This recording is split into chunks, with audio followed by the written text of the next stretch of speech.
Heather Bailey, who's our communications director. She will take note of all those questions, read them off at the end, but we'll also open up mics if you guys want to ask any questions that are general questions to the program. If you have questions specific for your student, please feel free to contact me directly, and I'd be happy to have a conversation with you specifically for your student. Heather, is the presentation showing? I just want to make sure before I get going. Yep, it is showing beautifully. All right. Thank you all for coming. Hold on here. Welcome. I was very proud of this slide. It's the little victories. Thank you very much. All right, so our objectives tonight is just to provide parents with information on our current special education programs and our current special education population. I wanted to be able to identify the areas that I've targeted for improvement for the district, and also explain to you why I've targeted those items. I'm going to share with everyone an outline of a 3-year strategic plan for proposed changes and improvements. And then at the end, I just want to give you an opportunity to ask any questions you may have about the program, and give you all a voice and just be able to ask any questions you might have. So data was taken utilizing what we call October student count data. Every October, the state takes data, a snapshot of student data. And so I'm comparing October 4th data.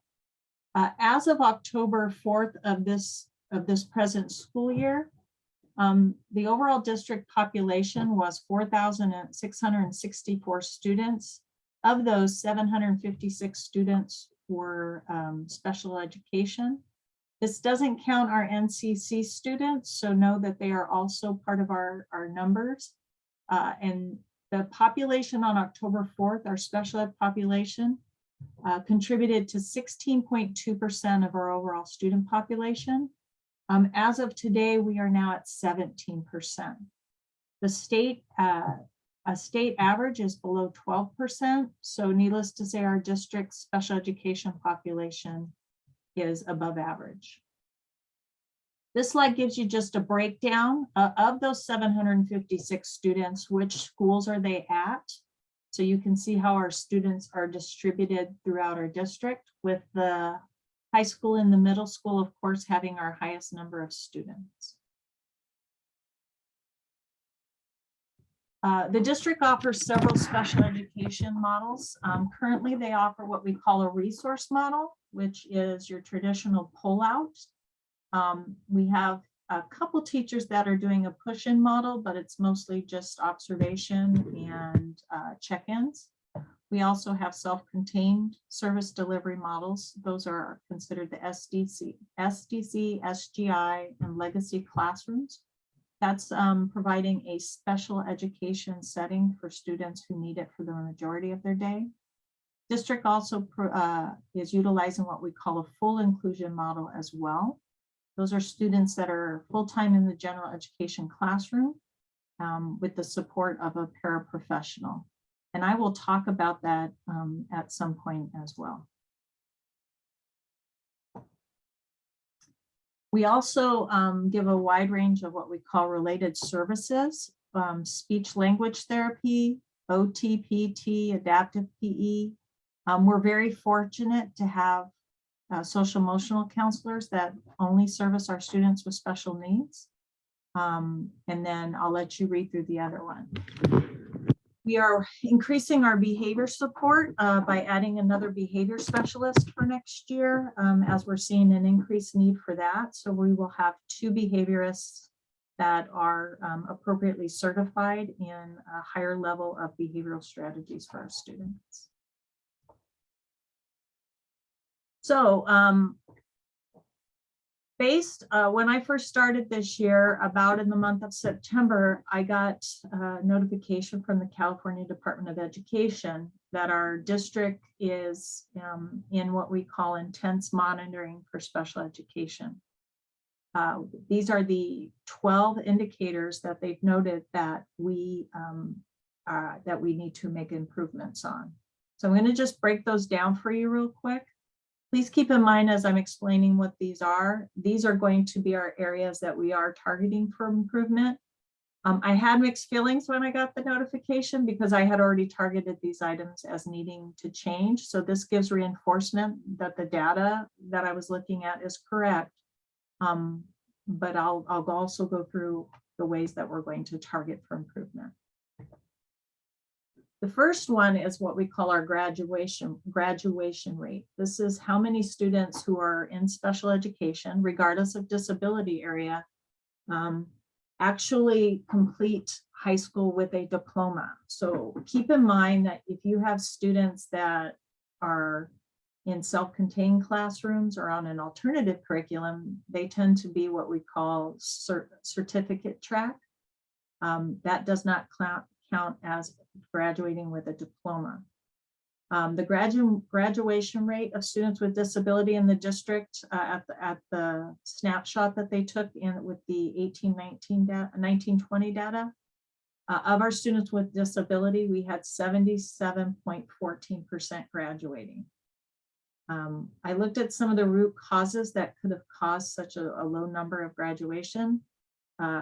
I know that the area has been impacted quite a bit on several natural disasters, which we saw a lot of students with absences and moving, which and that had lost that weren't physically in the school environment to learn. So I'm sure that's a contributor.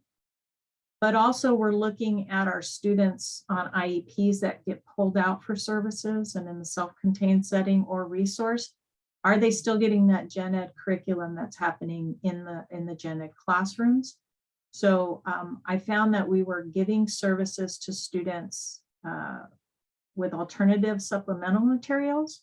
So we're really looking at aligning what we're doing with what's going on in the gen ed room so that the transition back and forth is seamless. And then, as I mentioned, another root cause is being on certificate track versus diploma track. Oops, sorry. Some of the action items we're going to take to remedy that situation and make improvements is we'll be expanding our what we call a continuum of services, which I'll go into a little bit more detail on that in just a bit. We want to bridge the relationship between home and school. So what's working at home, we want to mirror that at school. And what's working at school, especially in the areas of behavior supports, we want to be able to share that with parents and support them in the home environment. We're going to expand our alternative education programs for our high schoolers. We already have North Bay Academy, and we have Windsor Oats Academy, which provides students an alternative path for schools for those who aren't successful in the traditional classroom. We're seeing even more so now some a higher level of need for social emotional support. We know that kids were out of school for 2 years, out of the physical part of school. So we're seeing some social emotional needs that we probably that I haven't seen in my years in education. So we're going to increase those supports to help students stay in school. Ensure access to that gen ed curriculum, making sure they have appropriate accommodations. But we recognize that we just can't tell teachers to instruct differently. We're going to be providing professional development for gen ed teachers to show them how to accommodate for the different needs that students present, whether they're special ed or not. Every student learns different. So we're going to support our teachers with that. Another area targeted for improvement is what we call English language arts participation. And I'm going to combine 2 slides here. So we've been targeted for ELA participation as well as math participation. This is what this targets are our students with disabilities participating in state assessments. That could be the regular state assessment, what they call the CASP, or those students who are on alternative curriculum, the CA. Some of the root causes that we get dinged, I'm going to use the word dinged just because I don't have a fancier term. We get dinged or cited for not having enough students with disability participating in state assessment. Some of the root cause that I found for this is parents have the option of opting out of state assessments for students on IEPs. I plan to share information with parents. Part of my action step is that just to really educate them on what the purpose is of students and why we would like to see their students participate in this assessment. It lets us get a present level on their student and how they are in comparison to students without disabilities. And what that does for us is it identifies where we see gaps in learning so that we can target services and instruction to those gaps and kind of hopefully bring the kids, shorten the gap and bring them up to a level of learning with their peers. So we're going to develop a parent initiated process. We'll have it posted if parents choose to opt out, but we're not necessarily going to promote students being opt out. It doesn't count against grades. It doesn't, all it does is give us present levels on where the student is. We're also going to proactively promote state assessment to be able to, like I said, determine what present levels are for their students so we can address the gap in learning. So that's true for both the ELA and the math participation. We also have been targeted for improvement for ELA arts achievement and math achievement. So basically what this does is we look at our students with disabilities and we see on average, how are they comparing to, on their state assessments, how are they comparing with students without disabilities? We look at, and the way we do that is for students to show that they're progressing through the curriculum and the content appropriately, we look for those students who have the lowest possible score for what they call standard met. So as of this targeted data collection, we only had 11.94% of our students with disabilities that were at least scoring at standard mets. The average of those students were 102.2 points away from meeting the standards in English language. So pretty huge deficit. For math, we had 92.8%. For math, we had only 5.97% of our students with disabilities meeting those standards, with an average of 135.4 points away from the standard of their peers. What I've contributed to the low math and ELA achievement is a lack of access to grade level content. So what I drilled down to is when we pull students into a special education environment or services, again, the teachers are creating their curriculum in alignment with the state standards, but they are using ability level. So we're going to align services with the same curriculum that's being used in the gen ed environment, but we're going to accommodate it to a level, ability level, so students can grasp concepts at grade level content. And this also supports and encourages student engagement because the content is age appropriate for them, which contributes to engagement as well.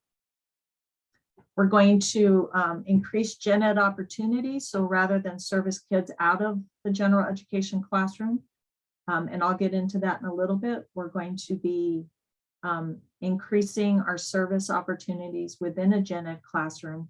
So students have an opportunity to maintain the same pace and rigor that's going on in the general education classroom.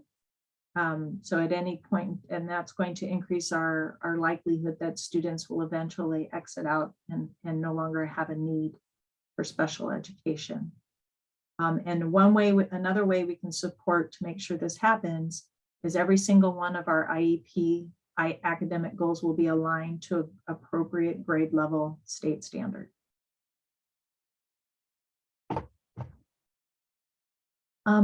We're also looking at improving the suspension rate for students with disabilities. 10% of the students 10% of our students on an IEP have been suspended at some point.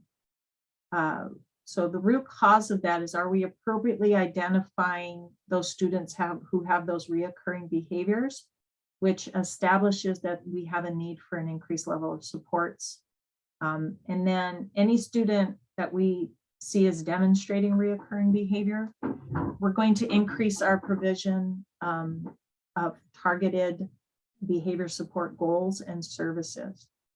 All special education teachers will be trained on how to create a functional behavior assessment and then implement that into a behavior plan. Functional behavior assessment, there's both formal and informal, so we will continue to have parent permission for those formal assessments, but we want to be able to empower our teachers to drill down and identify what root causes are for reoccurring behaviors that we see in students. So we'll be part of the professional development plan that we have for special education teachers is how to do just that, how to target and drill down to the causes and antecedents of behaviors and make sure that we do them sooner rather than later. And we're also going to show them how to implement behavior plans. It's not enough to give them a plan. We need to show them how to implement it and provide appropriate accommodations. With that comes a need to make sure we have IEP goals that specifically address what type of behavior support the student needs. And we'll also be adding an additional behaviorist this year. We've only had a 0.8, so not even a full-time person who's been covering all of our schools. So we're adding an additional full-time behaviorist. And so we'll have someone, we're going to split them up. So we'll have the full-time person at the middle school and high school, and we'll have someone 4 days a week at Maddie Washburn and Brooks. So we will have increased support. And that's not just for special education teachers. They will also be supporting our gen ed teachers on appropriate interventions. Now, this is the biggest one, and this is my drive for working in special education. Something we've been targeted on is what we call LRE, which is least restrictive environment. And what this does is it gauges how many of our students are pulled out of the general education environment for more than 80% of their day. Ages 6 through 21, we use the measurement away from gen ed peers for when they're being pulled into a resource room, when they're being pulled for related services such as speech or OT. Anytime they're pulled out of the general education environment and they are in an environment that only has students with special needs, that's pulling them out of the general education setting.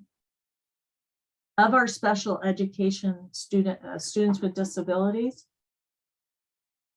42.65% of our special education population is out of the general education classroom for 80% or more of their day.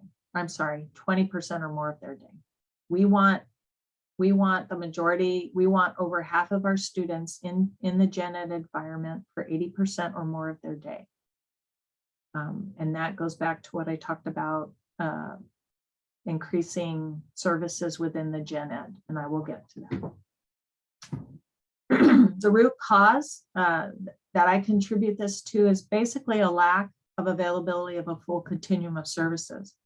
The district, we currently have resource available, which is where we pull the kids out of the gen ed setting. We have a self-contained model, which is your specially designed instruction and specially guided instruction. Those are your self-contained classrooms.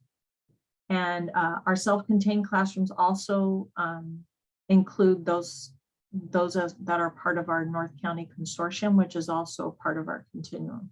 So every service model we give is pulling the kids out of the gen ed environment, with the exception of a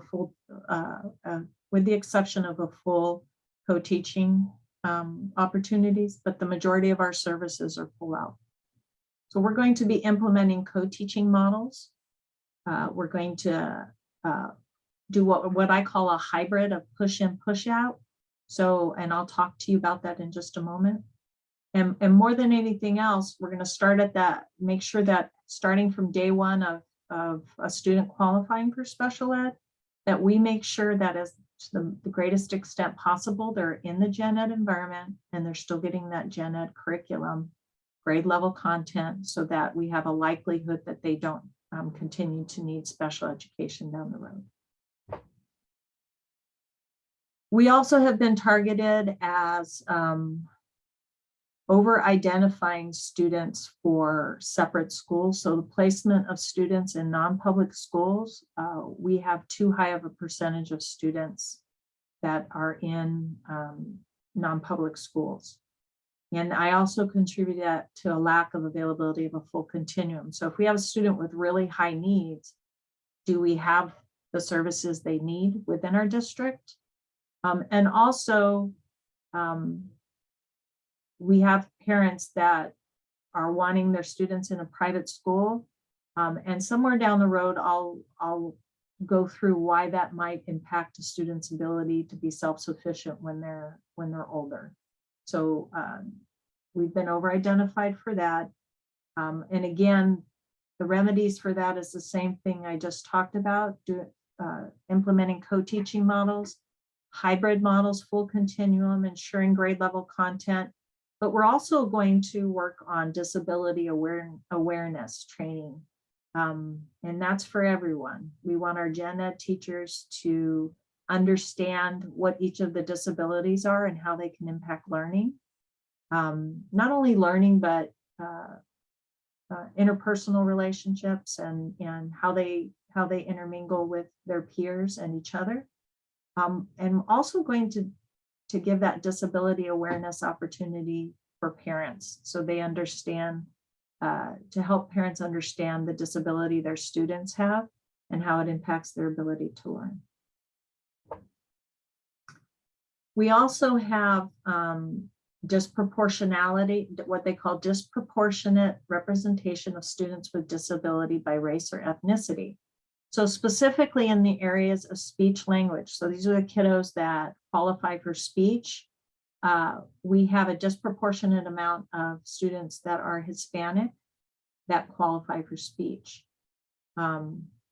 Disproportionate means if I have 54% of our overall student population is Hispanic, then I shouldn't see more than 54% of our overall students who qualify for speech. I should not see over that same percentage of those students that qualified being Hispanic. So the root cause, drilling down to it, I think we've misidentification of English language needs. So those students whose English is not their first language, we've misidentified whether it's a language barrier or whether it's a speech language impairment. So when you think about speech and language impairments, it's not just how a student speaks, it's how they receive language as well. So it can be input or output. So how much of what the student is processing is because they're translating all of the words we speak in their head. So just because a student can speak English, has conversational language, doesn't necessarily mean they have comprehensive language. So I've been working with our EL coordinator, Allison Briggs. So we're going to ensure that consideration of EL in determining a need to evaluate. So our psychologists, we've been working on making sure that's a part of a consideration before we evaluate. We also have the speech therapists that will be presenting during staff meetings to let staff know what's a typical speech development for students whose primary language is English, but we're also including a piece on what if their primary language is not English. Pre-intervention provided by gen ed teachers. So we have them working with our speech therapists on what are some things they can do to put some pre-interventions in place so a student doesn't qualify. And then we're going to make sure that if a student's language needs no longer qualify for if it's no longer impacting their access to curriculum, that we'll make sure that they get exited, so we increase their time in the gen ed environment. We also are experiencing we're also experiencing disproportionality and placement. So not only do we have too many students in non-public schools, we have a disproportionate percentage of those students in non-public schools that are white. So again, you look at our overall population. Again, if I have, 30% of our population is white, I should see no more than 30% of our students that are in non-public school that are white as well. So we're going to be, my goal is to get all the kids back with appropriate services, but that'll be somewhere down the line. So the reason that I contribute to that is a lack of an in-district program to support students. We have some students with a very high level of need in the categories of autism.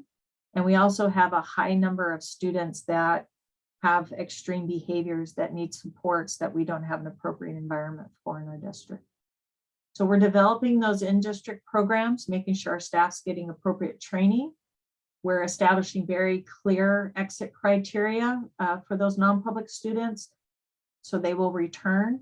So if we place the student out, it should not be an open ticket. It should be to help us combat their needs. And we're going to look for key indicators to have them return. We're making sure our IEPs and services are aligned to IDEA and California Ed Code requirements.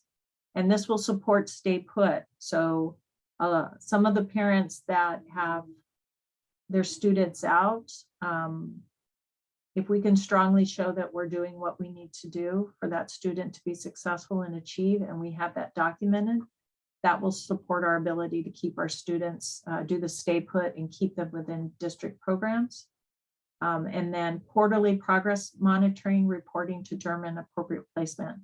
So we'll be working with special education staff on how do you measure goals? How do you report? How do you collect data on if a student's being successful? And then also how do we report that out to parents so they stay informed as well. We've also been tagged in the area for chronic absenteeism. So we have 16.4% of our district students with disability that are chronically absent. So some of that can be contributed to some of the wildfires and natural disasters and that have happened in within your boundaries. But I also believe that if we give students an opportunity for academic success, so they feel a part of the environment, they feel as one with their peers, and we give them opportunities to be successful, we're going to increase that engagement, and we're going to have kids that want to be here.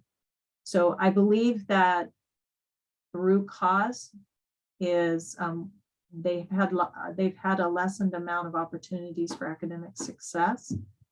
And as the kids get older, they tend to avoid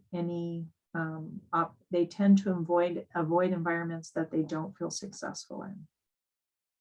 So some of the action steps to increase attendance is to increase those opportunities for academic success.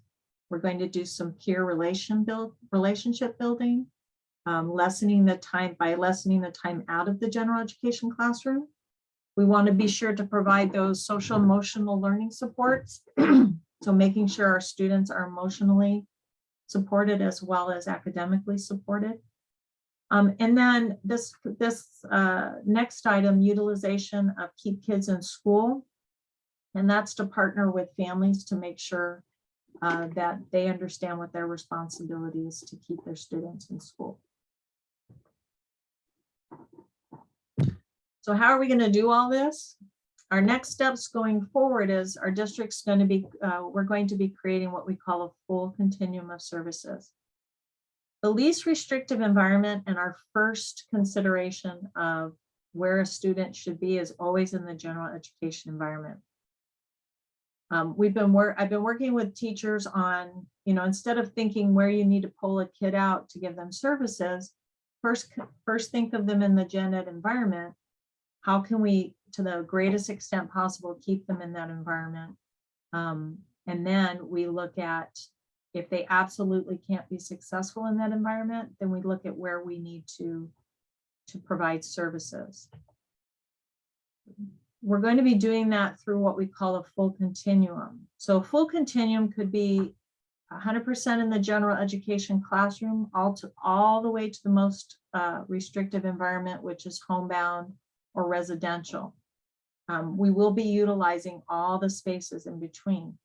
Currently, the district does resource teaching. We do resource, which is the pullout. We do self-contained, and then we have students in a special day school, meaning that non-public school. We're going to really focus this next year and then and increase it in the years to follow, that general education co-teaching model. And then rather than just the traditional, I'm moving ahead of myself, I'll go to another slide. So what does inclusive practices look like? Not only are we continuing that resource for the kids who need it or the self-contained who need it, but we're going to start partnering with each other on everything in between. So you might have a student who gets some services in the general education classroom.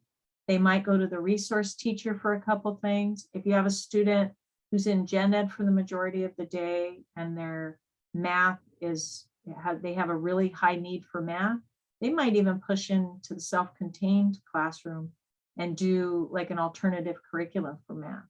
It's the same thing with the self-contained, the students that are in self-contained. And by self-contained, I mean the SDC classrooms, the SGI classrooms, and our classrooms sponsored by the North County Consortium. We have started this already. We have some kids that push into gen ed for their strong areas, and that could be specials. It could be, we have a couple students that are very strong in math, so they're going to gen ed for math. We have some students in self-contained classrooms that just aren't ready for the rigor and pace of a gen ed, or it might be too stimulating. We have them pushing into the resource room for a higher level of academic area. So as you move to a more restrictive, as you move up this curve, that becomes more restrictive. And as you move down, it becomes less restrictive. We're going to get away from just this or this and utilize all the spaces in between. So looking ahead, these are the items we're going to be working on. We're going to create that full continuum of services. That means that every kid's going to have what they need, and it's just not this or that. We're going to work, we're going to increase our collaboration with gen ed teachers to make sure those accommodations and interventions are being provided during all instruction. Provide relevant professional development, engaging professional development, useful professional development, not just, again, not just special education staff, not just general education staff, but combining them. Make sure that we're giving grade level content, and we're going to really address the whole child approach. So special ed's been traditionally just academic, but we're really looking at more so now coming out of COVID, the social emotional well-being of our students. We have students with sensory and physical needs, students with autism especially.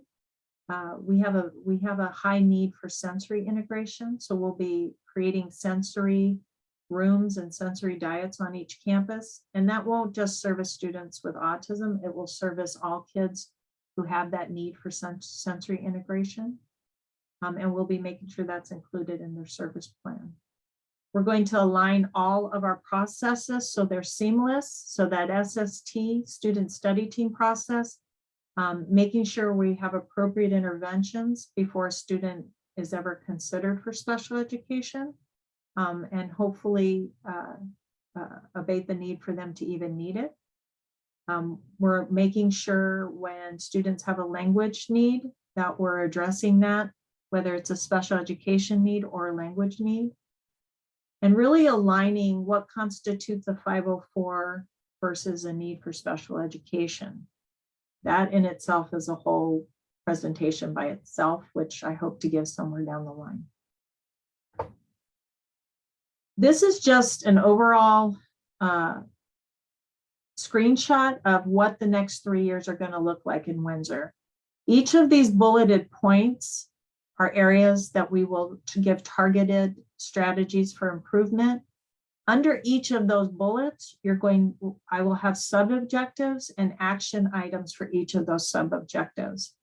Once I get that really drilled down and I have an action plan approved by the state, I'll be sure to share that with parents as well. And I'll be sending, this presentation will be posted online, so you all would be able to reference back to it. These are the two quotes that ever since I've gone into education that I live by, and I firmly believe that whatever we believe a child can do and whatever we let them know that they can do, that's what they're going to do. So if we believe in them, they're going to believe in themselves. And as a first a general education provider and then a special education provider, I firmly believe that not all students learn the same. And if they're not learning the way we've traditionally the way we've traditionally taught, then we have to change the way that we're teaching. So that's what we're working towards for our school district. At any point in time, this is my direct desk phone number. And when I'm not at my desk, it forwards to my cell phone and my email. You may always call me or text me or email me. I have a lot of parents that text me. And I want to make sure that I'm available to you for a timely response. If you want to know what my experience is, that's the last slide. I won't spend a lot of time on it, but you'll have access to it later. That is it. At this time, I want to make sure that I open it up to any questions that you all have.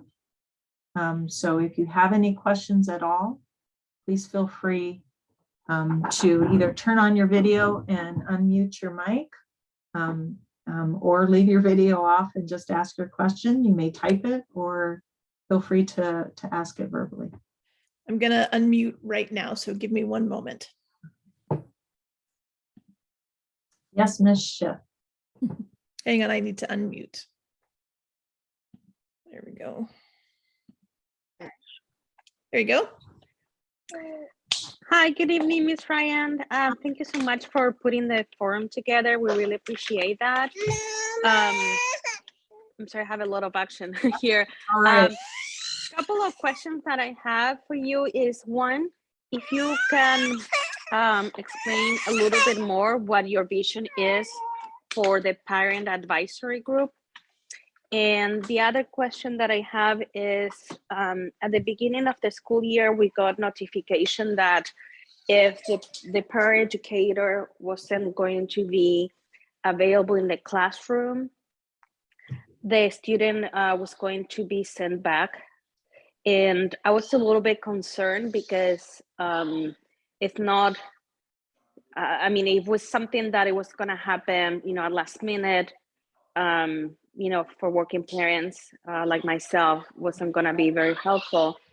And also, what's the situation with the paraeducators? There was some information in one of the board meetings about layoff. I don't know if maybe I misunderstood that. I'm asking because the paraeducator has been really key for my son's success, and he really needs one. So that's the question. I know that you talk about the inclusion, and also, for what I understood, we might continue having an aide or even maybe a special ed teacher in the classroom. First of all, thank you for those questions, because I'm very thankful for the opportunity to clear that up. So at the very beginning of this year, due to people still being impacted by COVID, and as you heard in news stories, that there was a huge shortage of available employees. So I thought it best to give parents a heads up that if their student received services by a 1-to-1 or a 2-to-1 aide, Miss Cindy, who works as my secretary, Cindy Flack, who's a workhorse and phenomenal. She's here at 6 a.m. every morning, and paras know that if they're going to be out, they text her or call her, and she's immediately looking for subs. we had a really difficult time finding substitutes at the beginning of the year. There were absolutely zero. So I thought it best to let parents know that if we get to a point where your student gets services by a 1-to-1 or 2-to-1 paraprofessional, and we absolutely can't find one, and it creates a safety issue. Some kids rely on those paras for safety. Then there would be a possibility that we would have to come up with an alternative service for the day. And sometimes that included keeping kids home. That only happened with 2 students. There were only 2 incidences where there absolutely was no sub. It lasted for about 2 weeks that we were having that struggle. But then it didn't happen again after that. So we've had an opportunity to find some subs since then, and we know that as the spread decreased, we saw less of an impact for that. So it was mostly just if there was a 0 opportunity to find a sub and it created a safety risk for students. That's the only consideration that happened there. It was not that we were short on staff in general, and it wasn't that we were declining services, but we literally had people out for COVID at the beginning of the year.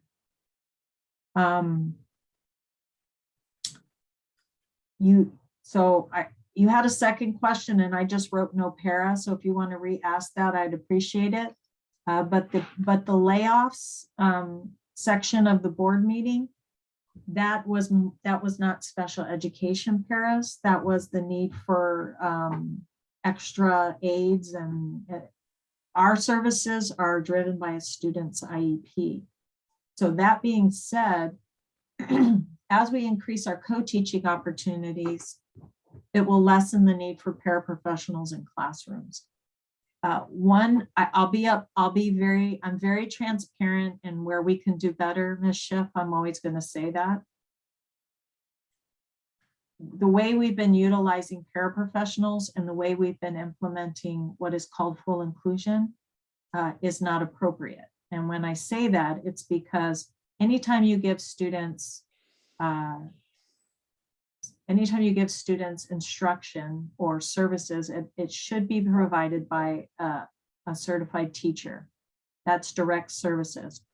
Where a paraprofessional is appropriate is where you have a student who maybe they need redirection because they're so stimulated that they get off task a lot. That's appropriate to have a para in there, but they're still able to access the gen ed curriculum.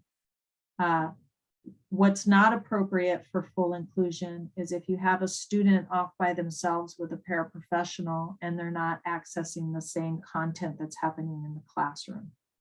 On those opportunities, we want to increase appropriate peer engagement and interaction with appropriate placement. So if a student requires an alternative curriculum, it's more appropriate to give them a setting that they can access that curriculum, and then heighten their engagement with their gen ed peers where there's an opportunity for those peers to interact with them. So we're really going to be looking at paras, our special education paras. There is no intent to lay off. It's all determined by what the team establishes as the student's needs. We will be doing a better job of defining what those paraprofessional services look like, and very clearly defining when the student needs it, where the student needs it, and what does it look like. So we're going to be documenting different NIEPs. So our goal is to create independent skills in students, but it's not this or that. It would be through data, documentation, and observation. So I hope that helped. What was your second question? I just wrote no paras. It's in the chat, Deborah, and it says, my other question was to give more information about the role of the parent advisory group. Oh, thank you. Why did I? Oh, thank you. It's the end of a day, a very long day. I'm hoping, so this is the initial parent forum, and I hope to have little workshops for parents to engage and work together.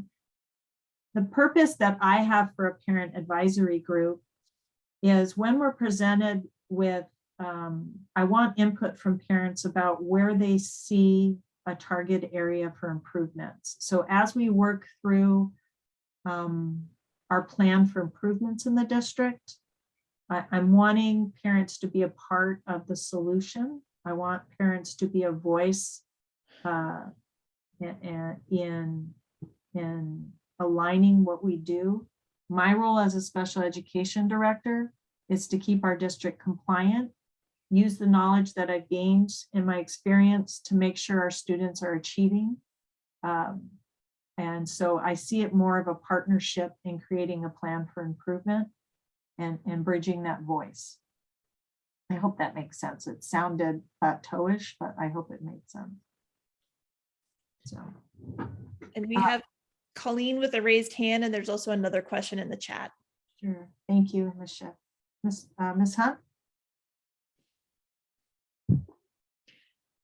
So I don't know, do you want, this is Heather, do you want to speak to, do you want to go to Colleen with her hand raised? Ms. Hunt, I just think I just unmuted you, but. Oh, yep, there we go. Thank you. Go for it. So Colleen Hunt, thank you for the presentation and the opportunity to learn more about the special education program. I have a question. I don't even know if I fully have developed what my question is, but in the full continuum model, is that the right word? Am I using the right word? That's perfect. Yes. Okay. With the kind of push in and pull out, and with where, you know, what I'm taking away from that is not looking at having a child in just special day class, which is where my son currently is, and trying to integrate them into general ed. How do you plan, if there's a simple way to describe how to make that assessment of, like, knowing that a student can still be successful in general ed who is currently receiving special day class services? And without getting into specifics about my own child, I think I just have concerns about my son actually being able to be successful in general ed. We have a long history where that is not the case. And it would be hard for me to agree that there would be circumstances where he would be successful in general ed moving forward. So I'm just kind of curious if you can provide more information on how that assessment is going to be made. That's an excellent question. This zeroes down to the individualization, which is the first word in IEP, you know. When we say gen ed environment, that is any environment where there are students who are not only special ed. So sometimes, so that includes recesses, that includes lunch, that includes specials, that includes any academic area. So for some students, if we have a student with severe disabilities and a high level of need, it might only be you know, lunch and recess with supports. It might be specials. When I say gen ed, it's not necessarily an academic, like a core content area. And what that's going to require is making sure the student has any support that they need, whether that's in a classroom with a special education teacher or with paraprofessional support. It's a lot of data collection, which we've been training our paraprofessionals to do this year, with data sheets that are developed by behaviorists and special education teachers and school psychologists. I've implemented with a few parents just to try it out, where we do live Google Docs. So we keep real-time data, and parents can go in at any time and also see a daily progress with their student. So to be able to give you a general answer to say, oh, absolutely.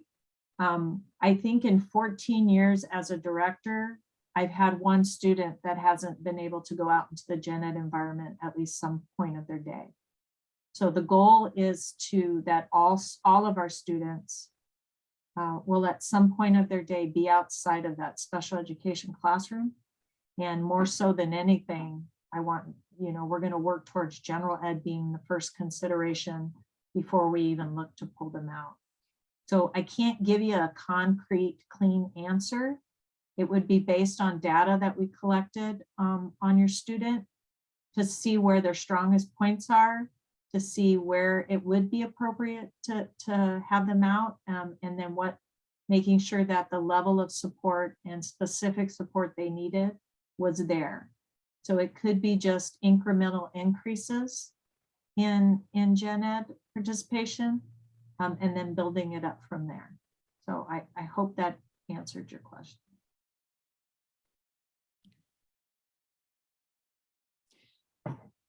And Deborah, there's a question in the chat as well from Leslie.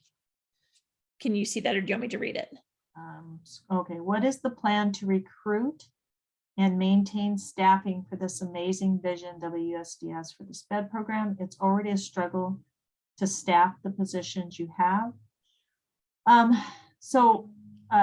Leslie, we actually are looking very good for staff to return. As far as teachers, I only have, that I know of, I have an SDC classroom at Brooks, which we already have an intern there that is looking, that we've been building since March. We're in April, but and then I have a resource position at Cali. Those are the only two special ed teaching positions I currently have open. I have developed partnerships.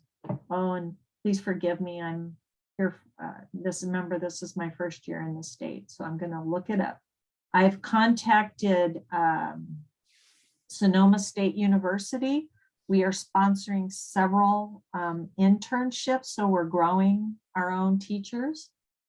For speech language, I have University of St. Augustine and American River, where we're sponsoring speech therapist interns. I have to say, speech therapists, that concerns me, and I'll tell you why. There is actually a very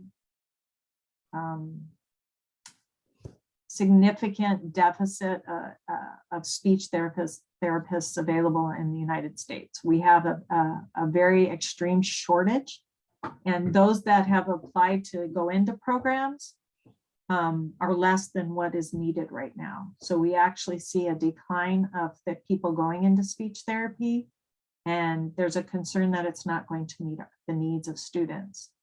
So the way we're combating that, currently, some of you know that we've had to use teletherapists in part, and that is not my first choice. But my first priority is making sure kids continue to get services. The modality that we give it, my preference is in person. So we're working on partnering with some of these universities. I have several speech therapists that are able to mentor, be mentors. They qualify for that. So we have 4 interns right now that we're monitoring and that we're assisting and mentoring, and in the hopes that we can entice them to stay. I've also, to recruit, I've added signing bonuses to help recruit therapists to apply. And then we're also, I'm looking at where and how I can increase the salary schedule so we're competitive for those around us. I meet every other week with each group, so speech therapists, psychs, counselors, and something that we've done to try to entice them is that I've decreased their total number of work days without decreasing their pay. So their daily rate of pay has increased, but I'm making their days worked more appropriately aligned with teachers. The only openings I have are the 2 that have been open all year, and I've been utilizing teletherapists, but I have a lead on filling one of those, and I have a potential intern for the other position. I've also contacted numerous contract agencies, but they don't seem to have any in-person therapists either. So it's not something that's specific to our district. It doesn't help that Windsor is a little more expensive place to live than our surrounding districts.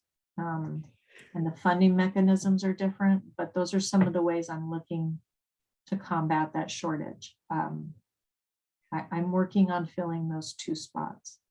And Leslie, I agree with you. It's not my first choice. It definitely is not. But my priority was making sure we kept services going. And that was a way to make sure that they got,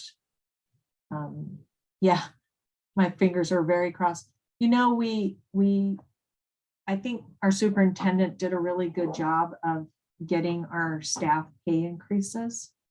But our district has a totally different funding mechanism than the rest of the districts around us. And that's not something we have control over.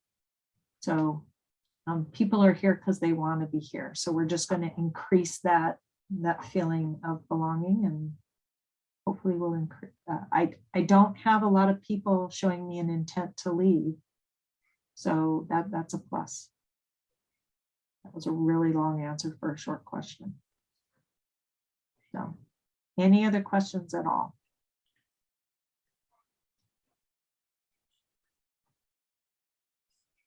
Okay. Again, I'm please feel free and know that you can call me or email me or text me.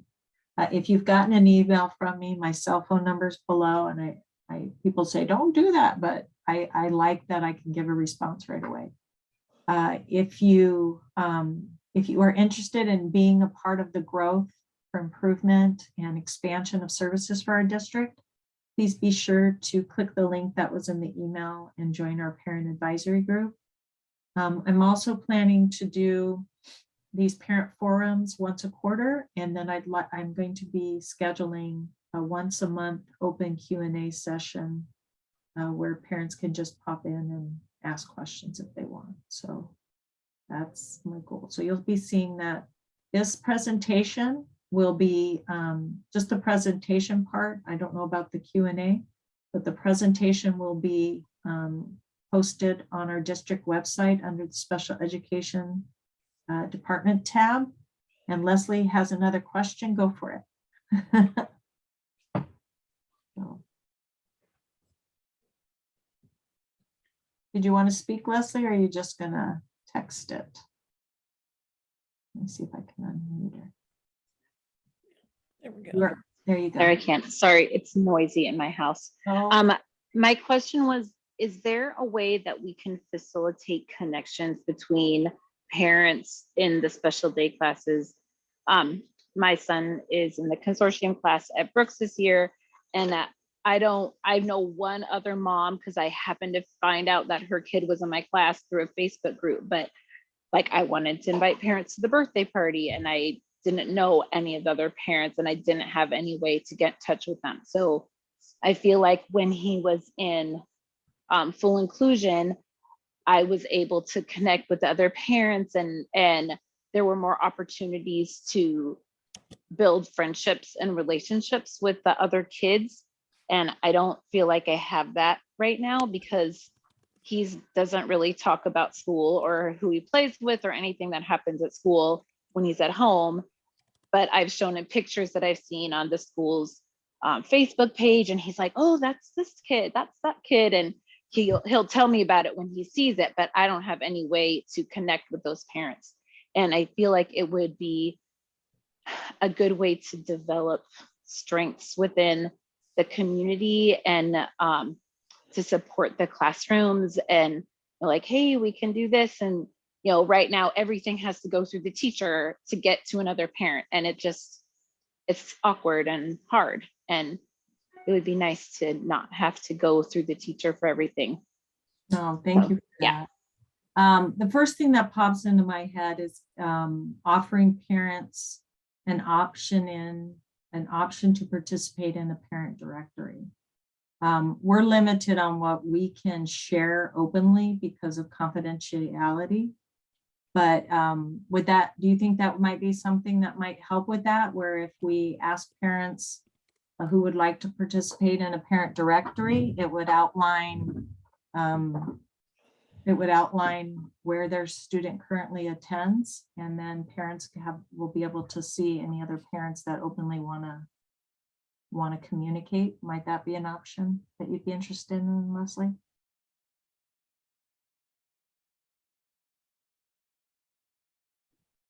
No. Again, Heather, I'm working on it. such a mute person. Okay. So yes, I do. I think the hard part would be that it would just be a name and I wouldn't know, oh, that's Abe's mom, that's so-and-so. Like, how would I connect with it? Or is this a parent in my kid's class or a different kid's class? Like, I think there would have to be some kind of way to opt in and say, yes, you can identify my child's name and what classroom they're in. Yep. Just to make those connections. I think that would be really helpful, and it would go a long way to make the community stronger. Yeah, and we should have activity nights for parents to come in and Yes, to showcase the work they're doing. And yeah, it's hard. I feel like every time that open house comes around, I ask, I'm like, hey, are you doing open house? And like, I think of the, I don't know how many years it's been. He's in a consortium class, but of the 7 years that he's been in the consortium, like, we've been to open house the 2 years he was in full inclusion, and the rest of the years the teacher's like, yeah, we don't do that because nobody comes. okay, So that's going to change. I'm going to tell you right now. I do want to clarify something about North County Consortium, and I was kind of confused with that when I started. The majority of kids within those classrooms are Windsor students. We have some students from other districts. So I'm working to get rid of this label that has this negative, it's associated with a negative environment. It's going to be enveloped as part of our full continuum. So they will be full participation, full members of each campus in that community. So I will go on record right now, and it's recorded, that they will be a part of those open houses. They will be. Well, it wasn't that they weren't part of the open house, is that the teacher decided not to do it because she's opened the house before and nobody ever came. So why? Option. Yeah, they're not going to have that option. Another thing that I've struggled with every single year is when he's a consortium student, it takes a long time to get connected into the home school or the host school's email thing. So we find out when it's Spirit Day and what's going on. So, when he started at in full inclusion at Maddie, I was getting all these emails and I was like, wow, this is a lot. And he hadn't got that his first year when he was in the consortium kindergarten. So it happened again. As soon as he moved up to Brooks, I had to call the office and email the principal and like figure out, how am I going to get all these emails to find out what's going on? So, it got resolved, but I had to work really hard to get it resolved. And it doesn't seem like it should be that hard. I agree with you. But Annette was great. She like pulled it all together. She, thought it was solved and she apologized. I can't believe it's not fixed. I'm so sorry. I thought it was fixed. Like, she's trying, but because it's a separate school, in air quotes, it's not connected in Aries. And I mean, it's just, no, it was a hot mess. I was gonna say it's a separate system altogether, which I'm working on that. I'm asking for ownership by I'm trying to say this in a PC way, so forgive me if I'm not successful. All kids are all our kids. NCC is just a label for a program that was developed collaboratively with other districts. It's our students, it's our program, it is part of our continuum, it is part of whichever campus it's on. So we're working on enveloping that into like you're asking for, that if they're housed at Maddie Washburn, they're going to have the same opportunities that all students at Maddie Washburn have, whatever activities, whatever communication. My workarounds, it's the same thing with the system we use to write our IEPs. It makes it impossible to do some things. So it requires some manual processes on our part. But I hear you, and we're going to make those manual processes happen. I've already taken some steps to bridge that divide that seems to be there. And I'm going to get emotional. It breaks my heart that you ever felt like your child was excluded. So Well, I'm gonna work on that. I was excluded. I don't think You he were was. I was excluded as a mom. No, parents are okay. Moms want to be included too. No, you need the support of other parents who have kids with disabilities, because you need that understanding. You need to be able to brainstorm with each other and bounce that, you know. So I will make improvements to that, Leslie. That would be great. You call And we me need on to it. connect with gen ed parents too. Like they need to see that our kids are included. I mean, everybody benefits when kids with disabilities and special needs are included in a campus. And I know that you believe that and live that, but I don't think that all parents have the opportunity to see the benefit of my kid being included in their kid's class. Does that make sense? Right. Like if confronted with it, and we talk about it, like when he was in first grade and full inclusion, the teacher invited me to talk at back to school night, and I came up and I talked about my kid and how he was different and how he was the same as their kid. And we had this great moment with all the other parents, and they're like, this is great. And I still have parents from that class coming up to me and saying, gosh, how's Abe? You know, like I remember when he was in my kid's class and everybody learned so much from him that year. And it was just a great opportunity for all the kids and all the parents to have that conversation, and for me to be able to be open with them about his struggles and his challenges and his successes and strengths. And I just feel like we're not given that chance a lot when our kids are othered. So yeah. I can see that, especially as kids progress through the district program and they get older. As I mentioned, hopefully in the presentation, I see that it goes back to how are we servicing our students? Are we keeping them in the gen ed? Are we giving diversity training with, not only our teachers, but our community?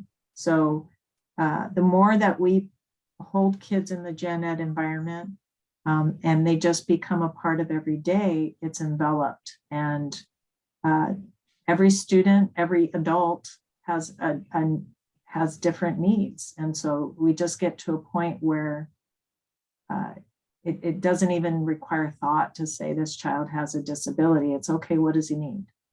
So I will commit to you that I will diligently work on making sure that our parents, all of our parents, are included, and we give you guys opportunities for blending with your environment, with your community. So thank you. Yeah, absolutely. It's going to take me a minute, but I'll make it happen. Nothing happens overnight. Well, it should. Well, yes, like getting me on the email list, that should happen overnight. It should. Ms. Schiff said Common Ground Society. They're great. That might be a topic for our parent advisory group. So one of the questions that I received outside of this, before this, was, Best Buddies and the Common Ground Society that you're talking about. There's a difference between services that are part of a student's IEP and remember, special education is to give our students services to access the general curriculum, or to access their curriculum, whether it's alternative or general. Things like Common Ground Society, Best Buddies, that's a supplemental service. It's not a direct student service. So it's kind of like what you'd align with a club. So this is when Ms. Schiff asked, what do I envision the parent advisory group, this is a perfect example of that, is to get that out, support it, and just as Leslie said, just bring parents into it and create a supportive society. And eventually not just special parents of kids with special needs, but all parents. So that's another area that I'm looking for the parent advisory group to support with. A lot to do. Any other questions for tonight? All right, what I've offered to Ms. Schiff is, I know that there's a Windsor, I'm not going to get the name right. There's you guys all participate in not all of you, but there's a Facebook page for community parents with students with special needs, which I think is fabulous. At any time, you guys may email me a question that you guys are coming across as a group or individually. I will respond to you in writing, and I would love if you felt the need to post it. I totally support that so that other parents can benefit from responses. WUSD special ed. Okay, thank you. Please feel free, Ms. Schiff, to just, like you did earlier today, you can always send me questions, and then feel free to post those. I want to be able to support any questions that parents have. And I welcome constructive conversation on how we can make things better. So, all right. Thank you all so very much. We will be translating this presentation. We're trying to get it to subtitle in Spanish, and that didn't happen. So I will do better with that going forward. And if you have any questions, as always, please feel free to call me. All right, thank you. Thanks, everyone.